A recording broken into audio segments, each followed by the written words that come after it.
क्या राजस्थान में बीजेपी किसी नए चेहरे के बारे में सोच रही है? अचानक से सरप्राइज कर दिया जाए और कोई चेहरा सामने आ जाए। प्रधानमंत्री की एक वायरल फोटो के बाद में यह चर्चा तेज हो गई है। क्या राजस्थान भाजपा नए समीकरण पर चर्चा कर रही है? इस बीच भाजपा सांसद दिया कुमारी फिर से चर्चा में आ गई हैं। ये दिया कुमारी कौन है? प्रधानमंत्री के साथ इनकी जो तस्वीर वायरल हुई है उसके क्या मायने हैं? एक राजकुमारी भी हैं। राजघराने और राजस्थान की सियासत, इसका क्या कनेक्शन है? वसुंधरा राजे सिंधिया भी राजघराने से आती हैं। ऐसे में आइए हम आपको बताते हैं दिया कुमारी क्यों एकदम से चर्चा में आ गई हैं और सोशल मीडिया पर उनको लेकर क्या चर्चा चल रही है। दरअसल भारतीय जनता पार्टी के वरिष्ठ नेता और राजस्थान विधानसभा में नेता प्रतिपक्ष गुलाबचंद कटारिया को असम का राज्यपाल बनाए जाने के बाद इस बात पर चर्चा तेज हो गई है कि अब उनकी जगह पर कौन होगा। वरिष्ठता के आधार पर इस पद के लिए पार्टी के वरिष्ठ नेता वसुंधरा राजे सिंधिया और राजेंद्र राठौड़ का नाम जो है वो सबसे पहले रखा जा रहा है, आगे है। आपको बता दें कि वसुंधरा राजे जहां राज्य की पूर्व मुख्यमंत्री हैं, तो राजेंद्र राठौड़ अभी विधानसभा में उपनेता प्रतिपक्ष हैं। दोनों की दावेदारी अपनी जगह मजबूत है। एक बात बहुत स्पष्ट है, राजस्थान में चुनाव से पहले कुछ भी स्पष्ट नहीं किया जाएगा। इससे आपसी फूट तेज हो सकती है, बीजेपी को नुकसान हो सकता है। लिहाजा रणनीति यही है कि अभी सभी चेहरों को सामने रखा जाए, लेकिन क्या कुछ नए चेहरों पर भी विचार चल रहा है, इसके कयास लगाए जा रहे हैं। और बीजेपी हमेशा सरप्राइज करती है। बीजेपी ने कई राज्यों के चुनाव के बाद ऐसे चेहरे को सामने रखा जिनके बारे में कभी किसी ने सोचा ही नहीं था, और ये बीजेपी की एक बहुत सोची समझी रणनीति है। कई गुट बने हुए हैं, सभी ने अपने अपने नेताओं को, अपने अपने गुटों को मजबूत कर रखा है। ऐसे में अचानक से कोई नया चेहरा आता है तो ये गुटबाजी पूरी तरह से ध्वस्त हो जाती है। इस बीच कहा यह भी जा रहा है कि सतीश पूनिया को नेता प्रतिपक्ष बनाए जाने की अटकलें तेज हो गई हैं, उनको जिम्मेदारी दी जा सकती है। ये हालांकि हमने आपको पहले भी बताया था कि सतीश पूनिया बहुत मजबूत दावेदार हैं नेता प्रतिपक्ष बनने के, साथ ही साथ मुख्यमंत्री की दौड़ में भी वो बने हुए हैं। लेकिन इस सब के बीच सवाल ये उठता है कि अगर सतीश पूनिया को नेता प्रतिपक्ष बनाया जाता है तो उनकी जगह पर कौन आएगा? उनकी जगह पर यानी सतीश पूनिया इस वक्त राजस्थान में बीजेपी के अध्यक्ष हैं। इस बीच बीजेपी सांसद दिया कुमारी चर्चा में आ गई हैं। पीएम मोदी के साथ उनकी एक तस्वीर सोशल मीडिया पर खूब वायरल हो रही है। कुछ लोगों का कहना है कि दिया कुमारी राजस्थान में बीजेपी की ओर से सीएम फेस हो सकती हैं। तो ऐसे में आइए हम आपको बताते हैं कि दिया कुमारी क्यों एकदम से चर्चा में आ गई हैं। कौन? दरअसल भाजपा की सांसद दिया कुमारी ने 12 फरवरी को जयपुर एयरपोर्ट पर पीएम मोदी से मुलाकात की थी, जिसकी एक तस्वीर सोशल मीडिया पर खूब वायरल हो रही है। वायरल फोटो में दोनों नेता एक दूसरे को हाथ जोड़कर अभिवादन करते हुए दिखाई दे रहे हैं। दोनों की इसी तस्वीर पर कुछ लोग कमेंट कर रहे हैं, दिया कुमारी राजस्थान में बीजेपी की तरफ से सीएम फेस हो सकती हैं। इस तरह की बातें सोशल मीडिया पर लिखी जा रही हैं। एक ट्विटर यूजर लिखते हैं, ऐसा लगता है कि वाजपेयी ने वसुंधरा को खड़ा किया और नरेंद्र मोदी दिया कुमारी को खड़ा करेंगे। एक अन्य ने लिखा, महारानी की जगह राजकुमारी का आगाज हो रहा है। भाजपा वंचितों और किसानों को तो वोट लेने या फिर दौड़ भाग कराने तक ही सीमित रखती है, नहीं तो अब तक पूनिया जी भाजपा के सीएम फेस होते। एक अन्य ने लिखा, मानो ना मानो राजस्थान बीजेपी का भविष्य है ये दिया कुमारी। मैं आपको ये सारे कमेंट्स इसलिए बता रहा हूँ क्योंकि बहुत दिलचस्प होते हैं, बहुत सोचे समझे होते हैं। आप भी हमारी रिपोर्ट्स पर जो कमेंट लिखते हैं, कुछ एक कमेंट जो होते हैं वो सचमुच में इतने ज़बरदस्त होते हैं जिनसे कई और ख़बरों को लिखने का या कुछ और एनालिसिस आपके सामने रखने का मन करता है। और ये जो कमेंट मैं आपको बता रहा हूँ ये बताते हैं कि लोगों की सोच किस तरह की है।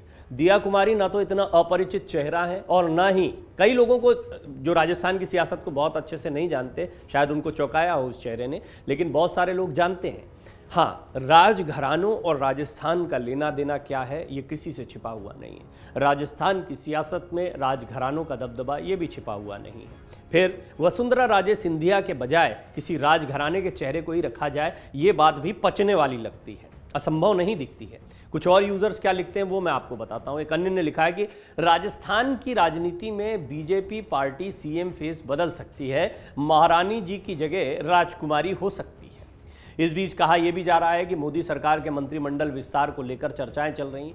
ये माना जा रहा है कि राजस्थान के कई सांसदों में इसमें जगह मिल सकती है। प्रबल दावेदारों के रूप में डॉक्टर किरोड़ी लाल मीणा, दिया कुमारी और अर्जुन लाल मीणा जैसे नाम सामने आ रहे हैं। ये केंद्र की राजनीति में जा सकते हैं। लेकिन देखिए, मैंने पहले ही आपको कह दिया, चुनाव से पहले तो चुनाव आ ही गए, चुनाव से पहले बीजेपी अपने पत्ते नहीं खोलने जा रही है।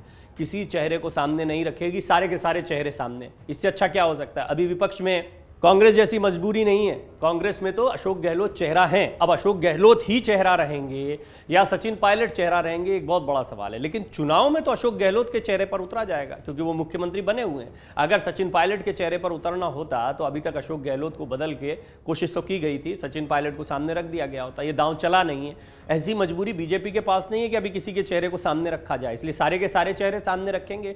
इससे ये होगा कि अपने अपने प्रभाव के क्षेत्र में तमाम बड़े नेता जो हैं, चाहे राजेंद्र राठौर हो, चाहे सतीश पूनिया हो, चाहे वसुंधरा राजे सिंधिया हो या कोई अन्य हो, सभी जो हैं वो अपने अपने क्षेत्रों में मजबूती से काम करेंगे और बाद में अपनी दावेदारी को पेश कर सकते हैं। इससे पार्टी को फायदा हो सकता है। वैसे भी राजस्थान में इस बार रिवाज को देखा जाए, अभी तक जो परंपरा चली है उसके मुताबिक बीजेपी ज़्यादा उत्साहित दिखाई दे रही है। लेकिन इस सब के बीच में इस बात से इनकार नहीं किया जा सकता है कि बीजेपी ने पहले भी ये प्रयोग किए हैं जब किसी नए चेहरे को अचानक से सामने रखा गया है। साल 2023 के चुनाव को मद्देनजर रखते हुए मोदी सरकार में राजस्थान के नेताओं को तवज्जो दी जा सकती है। यह भी कहा जा रहा है कि विधानसभा चुनाव 2018 में पूर्वी राजस्थान से बीजेपी का सूपड़ा साफ हो गया था। ऐसे में बीजेपी आदिवासी सांसदों पर दांव खेल सकती है। मीडिया रिपोर्ट्स के अनुसार राजस्थान से मोदी कैबिनेट में महिला मंत्री का चुनाव भी हो सकता है और इसमें दिया कुमारी प्रमुख दावेदार बताई जा रही हैं। भरतपुर सांसद रंजिता कोली भी इस लिस्ट में शामिल हैं। हालांकि आइए अब हम आपको बता देते हैं कि दिया कुमारी हैं कौन। राजकुमारी दिया सिंह का नाता जयपुर राजघराने से है। मान सिंह जो मुगल सम्राट अकबर के नवरत्नों में शामिल थे, ये उनका राजघराना था। इससे पहले आमेर और बाद में जयपुर के नाम से जाना गया। इसी परिवार में जन्म हुआ पूर्व महाराज सवाई भवानी सिंह का, जिनकी पत्नी का नाम पद्मिनी देवी है। जयपुर राजघराना खुद को भगवान राम का वंशज बताता है। कहा जाता है कि जयपुर के पूर्व महाराजा भवानी सिंह भगवान राम के बेटे कुश के 309वें वंशज थे। ये बात राजघरानों के कई लोगों ने स्वीकार भी की है।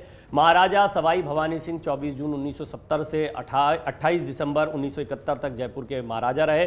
दिया कुमारी भवानी सिंह और पद्मिनी देवी की ही इकलौती संतान है। भवानी सिंह के कोई बेटा नहीं था, इसलिए दिया कुमारी के बेटे को ही 2011 में अपना वारिस घोषित किया गया। दिया कुमारी ने अपनी शुरुआती पढ़ाई दिल्ली और जयपुर से की। इसके बाद वो आगे की पढ़ाई के लिए लंदन चली गई थी और वो चर्चा में क्यों आई? लव मैरिज की वजह से 21 साल बाद उनका तलाक भी हुआ। दिया कुमारी ने 1997 में नरेंद्र सिंह से गुपचुप तरीके से कोर्ट में शादी की थी। नरेंद्र सिंह का राज परिवार से कोई संबंध नहीं था, इसलिए राजकुमारी का इस तरह एक आम आदमी से शादी करना चर्चा का विषय बना था। दोनों की मुलाकात महाराजा सवाई मानसिंह म्यूजियम में हुई थी। सेकंड जो महाराजा सवाई मानसिंह सेकंड थे, उनके नाम पर जो म्यूजियम बना था उसमें हुई थी। तब नरेंद्र जो कि उनके पति रहे, उनका ग्रेजुएशन के बाद संग्रहालय ट्रस्ट में ट्रेनिंग के लिए कार्य चल रहा था। रिश्ते में सब ठीक चल रहा था, लेकिन 21 साल बाद 2018 में दोनों ने आपसी रजामंदी से तलाक ले लिया।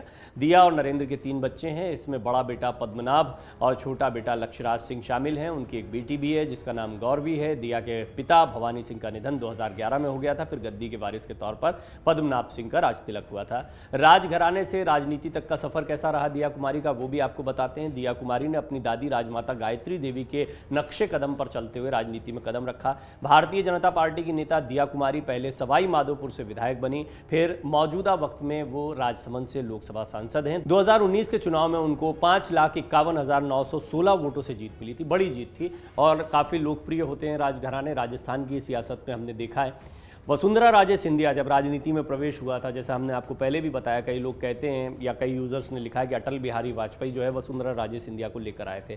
कद्दावर नेता है, दिग्गज नेता हैं, राजस्थान की राजनीति में ही सक्रिय रही हैं। वसुंधरा राजे सिंधिया ने अभी तक बीजेपी को एक तरीके से बीजेपी का चेहरा बनकर राजस्थान की राजनीति की है। लेकिन ये वो दौर आ गया है जब यहाँ बदलाव की एक बयार चल रही। राजस्थान में दोनों ही पार्टियों के लिए एक बहुत बड़ी चुनौती है कि नए चेहरों को सामने रखा जाए। और जहाँ तक बात है कांग्रेस की, तो कांग्रेस में अशोक गहलोत ने अपनी ताकत को अब भी बनाए रखा है। हालांकि चुनाव के पहले कांग्रेस आला कमान भी उनके साथ आमना सामना करने के लिए तैयार नहीं है, या कहीं ना कहीं ये पार्टी की इमेज को, पार्टी की चुनाव की तैयारियों को बहुत बड़ा डेंट दे सकते हैं। इसलिए इस बात को नज़रअंदाज किया जा रहा है, या फिर अंदर खाने जो बातचीत चल रही हो वो चल रही हो, सामने ऐसा कोई मैसेज नहीं रखा जा रहा है। अशोक गहलोत कह रहे हैं कि मेरा निशाना चिड़िया की आंख पर है। इससे आप अंदाज़ा लगा सकते हैं कि अशोक गहलोत पूरी तरह से चुनाव के लिए प्लान कर रहे हैं। लेकिन बीजेपी की स्थिति भी इसी तरह की दिखाई पड़ती है। कम खींचतान बीजेपी में भी नहीं है। सतीश पूनिया हैं, वसुंधरा राजे सिंधिया हैं, राजेंद्र राठौड़ हैं और कई और नाम जो हैं वो लगातार चर्चा में बने रहते हैं। ऐसा नहीं कि केंद्र की तरफ से भी कई गजेंद्र सिंह शेखावत से लेकर से बहुत सारे चेहरे हैं जिनके बारे में गाये बगाए चर्चा होती रहती है, लेकिन ये माना जाता है कि बीजेपी अचानक से किसी नए चेहरे को भी सामने रख सकती है। और ऐसे में दिया कुमारी का चेहरा सामने आना, उनकी पूरी कहानी सामने आना, ये स्पष्ट करता है कि बीजेपी के लिए एक सरप्राइज हो सकता है या बीजेपी की तरफ से एक सरप्राइज हो सकता है राजस्थान में दिया कुमारी। जैसा हमने आपको पहले ही बताया कि केंद्र के मंत्रिमंडल के विस्तार में जरूर राजस्थान से इनमें से किसी चेहरे को जगह मिल सकती है और आगामी चुनाव के बाद क्या कोई चेहरा रखा जाएगा, नया चेहरा रखा जाएगा, कोई नेतृत्व परिवर्तन की गुंजाइश है, यह चुनाव के बाद ही तय होगा। उससे पहले बीजेपी इस पर कोई निर्णय नहीं लेगी। डाउनलोड करें अमर उजाला ऐप और पाएं खबरें लगातार। अगर आप ये वीडियो YouTube पर देख रहे हैं तो हमारे चैनल को सब्सक्राइब करें और बेल आइकन को दबाना ना भूलें। अगर आप Facebook पर ये वीडियो देख रहे हैं तो हमारे पेज को लाइक करें।